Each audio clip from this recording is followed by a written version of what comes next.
brothers and sisters, I knew this priest that had a saying that probably wasn't his, but it really ingrained itself in my memory.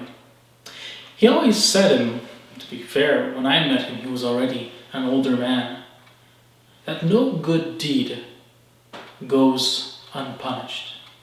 And that might shock you because we know the saying, no good deed goes unnoticed, but he underlined, no truly good deed goes unpunished.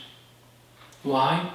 Because if we are good, if we are authentically good, and not just once in a while, but we really live our lives in that way, we stand out. And in any society, if you stand out, you're going to be ridiculed. You're going to be put down. You're going to be put to the test because people often don't believe that such goodness can exist. Other times it becomes almost something that reminds them of their own conscience. And that's why I notice that people prefer if you go with the trend, if you go with the flow, and there's certain limits where you fit into, where don't worry, it's a white lie. Don't worry, a bit of misinformation on your taxes is fine. Because if we're all on the same level, then we don't feel like we have to change. We don't feel like we're pushed.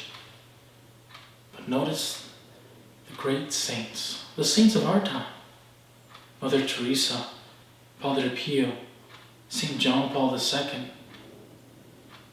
They were people that lived a goodness that first wasn't liked. They were persecuted for it.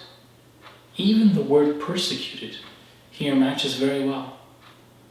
But later, because they remained faithful to it, they became an example.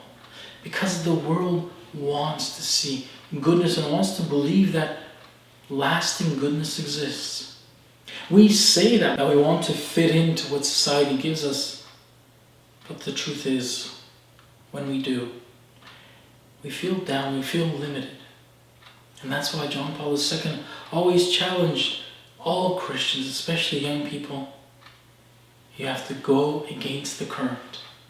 Even if it's difficult, you must go up against the current, because only then do we become visible examples of what Christ exactly said in today's gospel. He was ridiculed for the good that he did, because he was like the Father.